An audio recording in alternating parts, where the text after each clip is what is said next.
waxaa ku orbaro waxaa ku weyti beeri waxaa ku istikaba garara matagaan oga Hobart batuuro ninkan waxa waaye garad way ahaan jira laakiin hadda garad ma garad inuusan ahayn waxaad ku karataa dagaalow ku baaqa dhiiggii dadku isku soo fayda sidaasoo garaadnimadii ka baxay dagaal oogowsku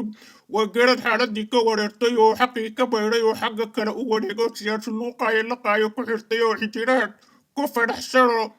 ummadda isku diraayo oo galada ku hayo marna qalbigiisu naxariistu gelinoo maatadii qaxiyo maafiya soo cusubo mar kastoo soomaalidu soo roonaa tagtaba waxa u soo baxay dagal ooga cusubo siyaasi luuqaayo laqaayo barabara boorsada ugu sugtoo dibadaha ku soo wareeray oo dibadihii sharciyada laga sii ka shaqaysan waayay oo dhiigga dadka iyo hantida dadka u soo dhigtay oo Hobart batuuro waayo kuwaasoo kamidi mashaasha waayo